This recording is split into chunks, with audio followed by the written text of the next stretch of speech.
good afternoon. This is La Chocolatière de Knapton-Quercy, and today we're going to go on a usual route that we know very well. See, we have apostles, chocolates. They are my trademark. There are different centers and they're called apostles because they're a group of men who go about having fun and doing silly things around the planet, but they're probably from another time, really. So we had a new drawing for the spring collection that we did for a friend, so we thought we might as well use it, and I sillily said to my customers I will do some boxes of apostles, so now I have to stick to my word. So apostles, what we have is we've got a lot of ganaches, and we'll make them into molds today. And we start with making the shells and then deciding what goes in it. It is going to be fun, extremely fun, and this is the English version. I will record the French version later on. This is a lovely mug, caterpillar, some of you will know. Hungry caterpillar, it's got a sunshine inside the mug, it's wonderful.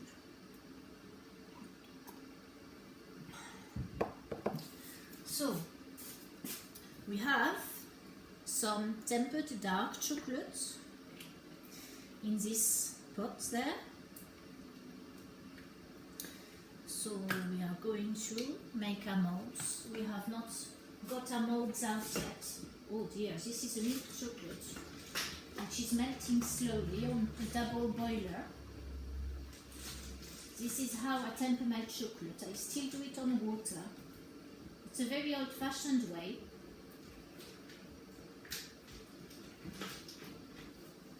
And is perfectly fine for those who do not wish to get into large expenses buying machinery to temper the chocolate on its own.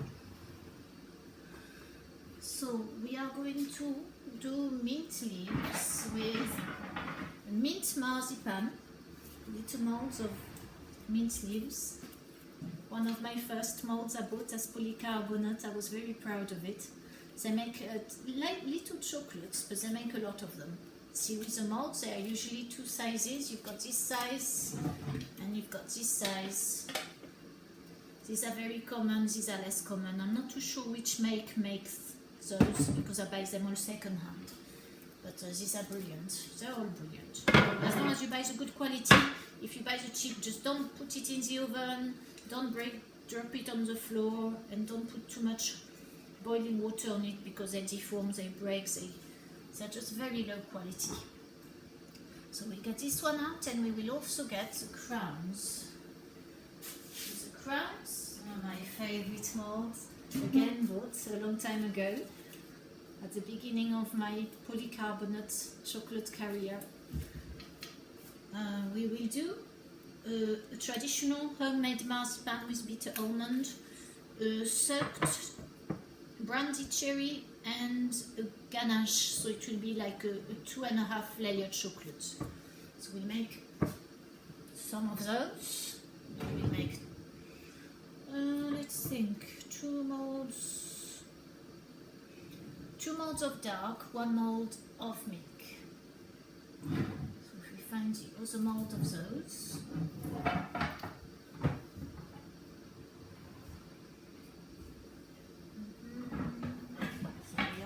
Second one, two dark, one dark. We will do only half of that one in dark and half in milk because we've got very little mint marzipan left. And what else are we going to do today? We've got quite a lot of ganaches, but we do not need to do them all today. We've got the raspberry. What are we going to do with the raspberry? We could put it in the new one. Yes.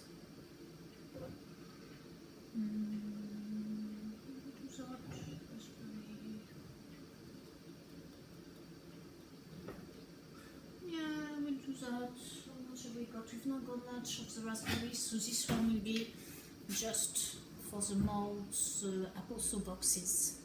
When I decide whether I make some 26 chocolate boxes or 13, 14, hard decision. All these decisions to make. That we'll do for the raspberry. We'll do half a tray of that. Okay, and we will do some caramel as well. Caramel, we've got our dedicated caramel molds, which we started doing from the beginning, and it's actually quite fun to stick to one flavor per mold. It makes it easier for me to find which chocolate it is straight away. These are the caramel ones. Salted caramel with Ile de Ré chocolate. Ile de Ré salted chocolate.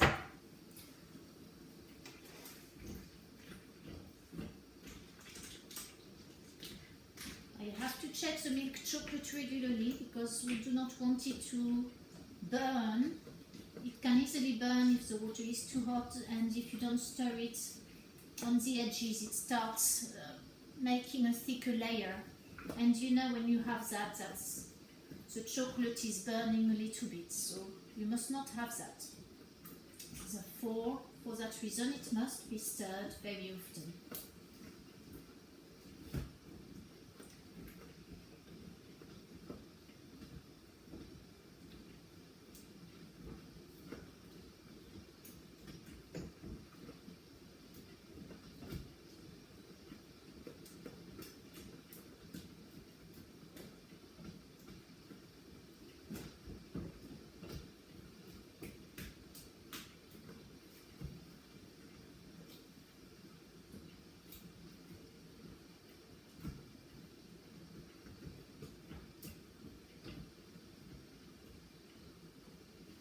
We will stop the gas now.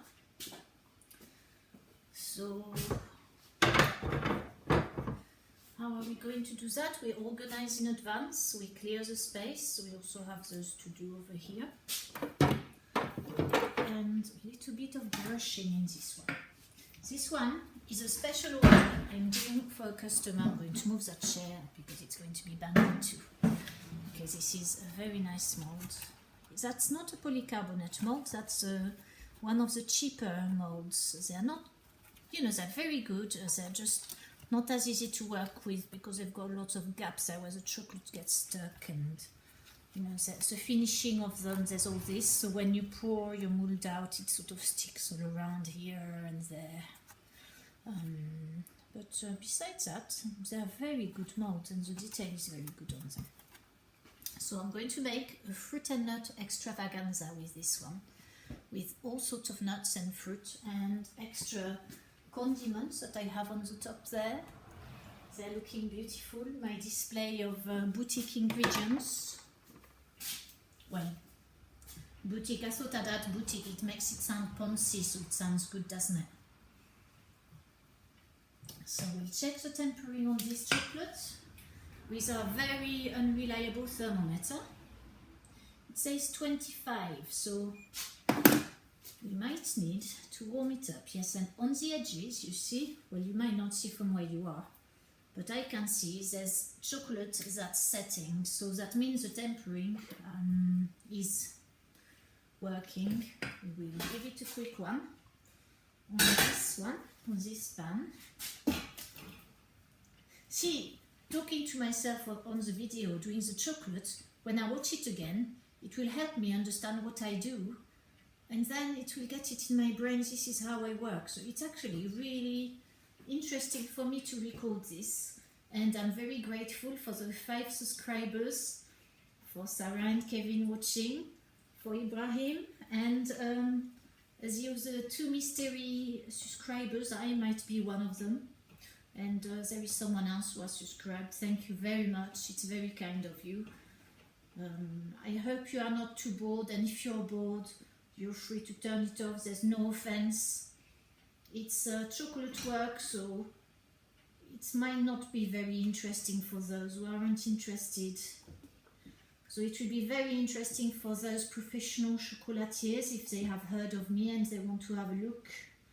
They will see how how I work, and they will think, dear, this woman is working way too hard, she could make her life so much easier. And they might well say other things, so it might be interesting for them. Hello chocolatier, if you're there watching, enjoy.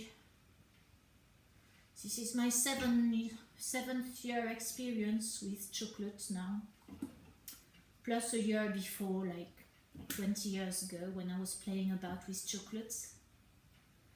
Isn't life wonderful?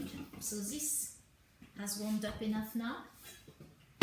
We do not want it to go too warm. Still a little bit cool.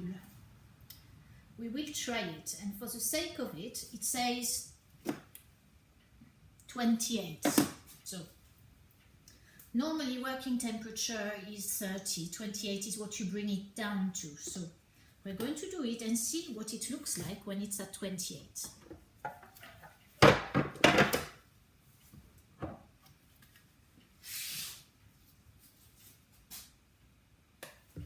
Before starting,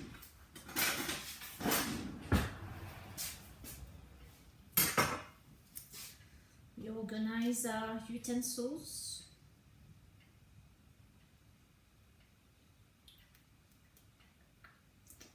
There we are. We fill, not too much, so we can tap it and it doesn't go all over the sides. See, if the camera was a zoom camera, I'd have fun just showing you that here you can see little bubbles, but it's a bit far, and it will have to do like that for now.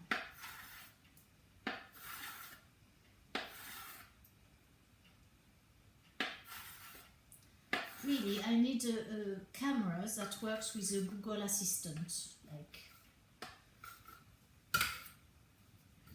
the Hey Google thing. When I got my new phone, I had to record several times. I had to say Hey Google several times for it to know my voice. So yeah, it's fun, isn't it? I don't know why you have to say hey. Why can't you say just Google or something? But then, I don't know.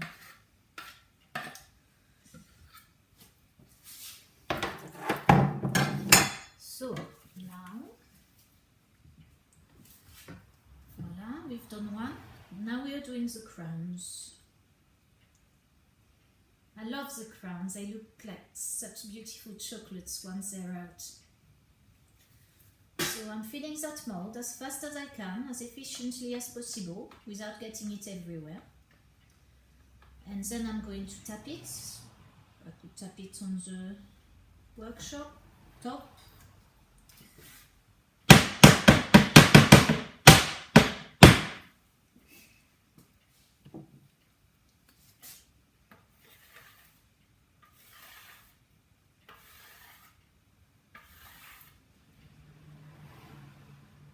I do not want to leave too much in there, so there's plenty of room for the filling.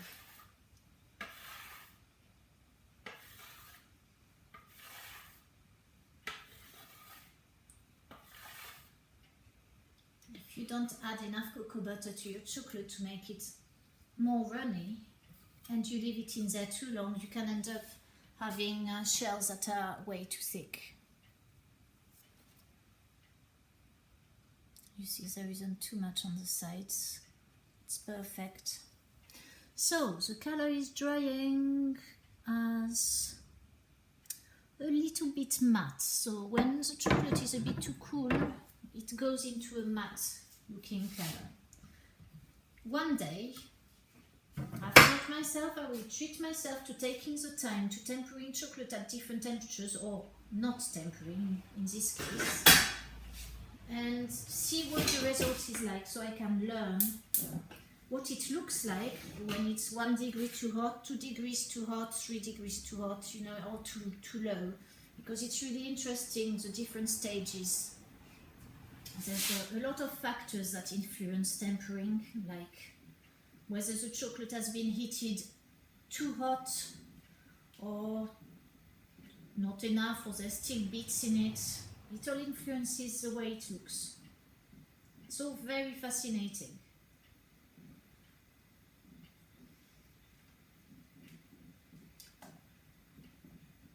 I will not ask if you're enjoying this. Are you enjoying it? Yes, no, no, yes. Well, anyway, I'll carry on for a little bit. What time is it? 15. We've got 15 minutes. How long shall I do this? Once I get more comfortable with the camera and what I'm doing out here, I'll try to do other things. One of my projects is to make, when I give myself the time, because I have plenty of time, I was going to say I haven't got the time, I do. I will make outfits and then make chocolate with special outfits. As you know, I'm not one for regular uniforms. I've never liked those.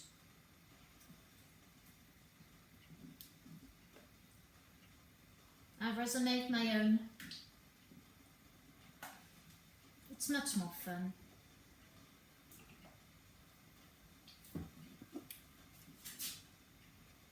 So the temperature says 29, we will go a little bit more. Stirring constantly to get the hot chocolate from the side to melt and mix into the cooler chocolate in the middle of the pan. And I will stop it there. It says 30.3, so knowing this is unreliable, it's probably 32. So it will be the limit. Check the milk chocolate. That's nearly melted, it's doing well. Melting slowly. Milk chocolate is a lot more fragile if you do it on the hob, on the hot water, because it's the milk solids that actually burn and become sort of a bit thicker. Whereas with the dark chocolate, even though it will still spoil the look of the chocolate and the flavor, it will be less visible.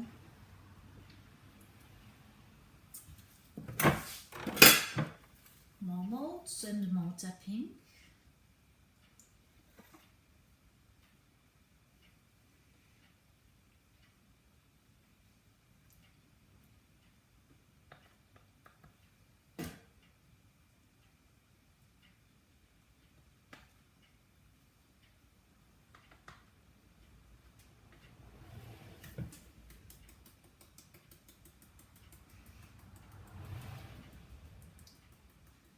This mold is quite a fancy one, so it's got lots of details. So if you don't tap it, a lot of the air bubbles do not come up and the chocolate does not get all the way through. So here I can see there's still one or two places where the air bubbles were not dislodged. I could do that and tap it again.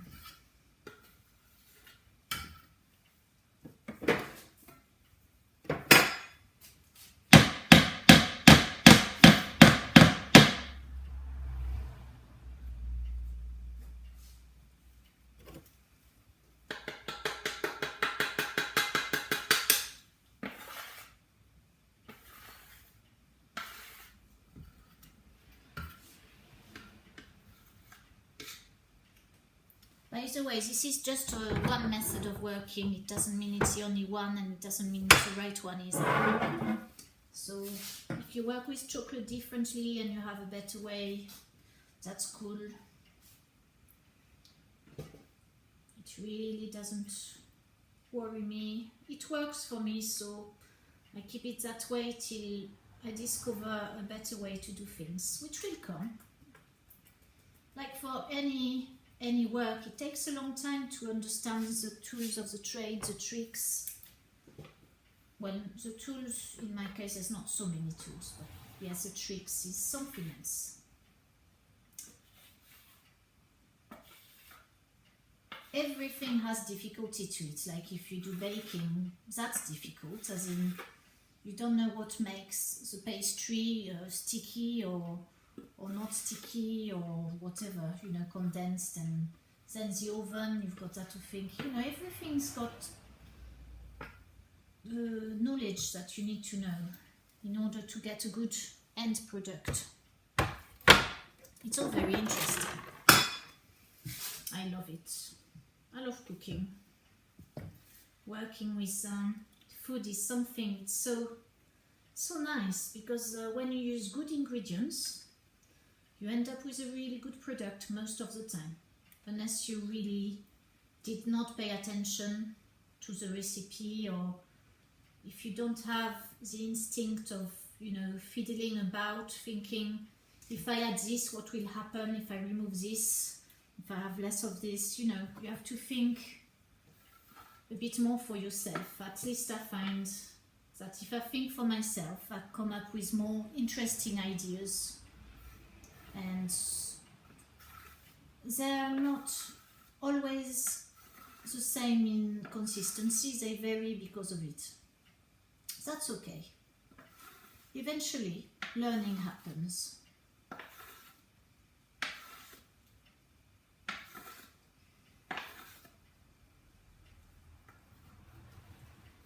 This is a caramel mold.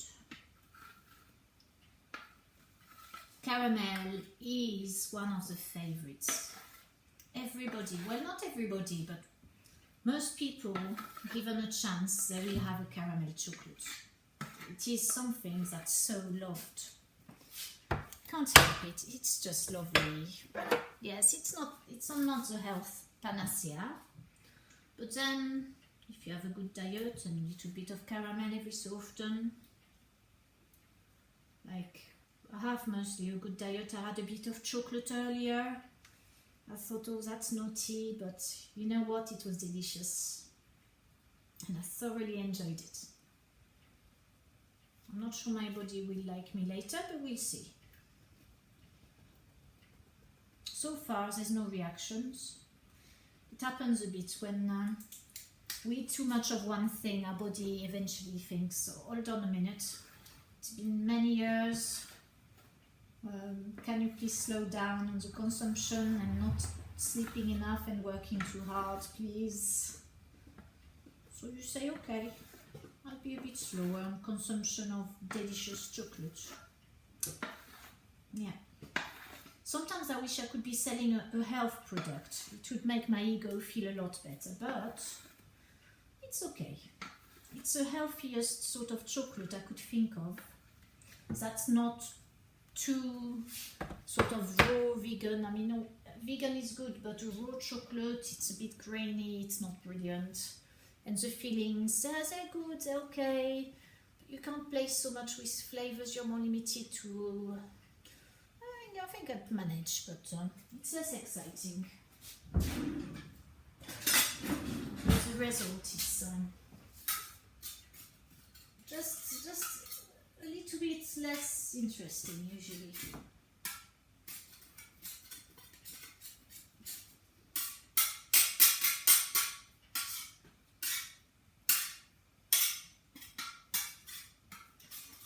I'm cleaning my instruments into the milk chocolate. So the milk chocolate is a bit darker, it makes it a bit more flavoursome and a lot less sweet. These ones. This mold is for the lavender and local heather honey white ganache. That's an old favorite. Normally it's not heather honey, but it's normal honey I use for that one, and it's one I really like. It's good fun and it's tasty. Lavender makes it flavoursome.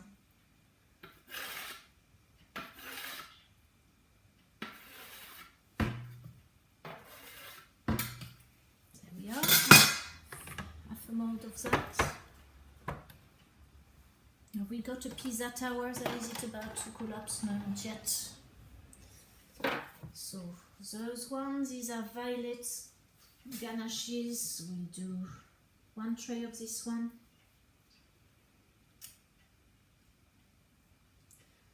Oh, I should have shown you, this is one of the cheap trays which got dried in the oven at a very low light, and while its expensive companions dried beautifully without any problem, this one melted. You can see the other one here. Can you see it is a little bit wobbly? Opposite of my hand on that side where the writing is. See, this is what happens to cheap polycarbonate. You can tell it's cheap, it's a lot less heavy, and it's clinky, whereas this does not do a clink noise, but this, can you hear the difference? It's very hollow, isn't it? But besides that, they're still very good molds, but I wouldn't rush out of my way to buy them particularly.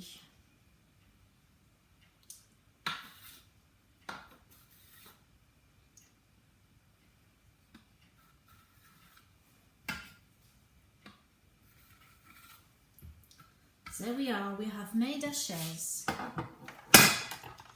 We will carry on in French for a bit of filling.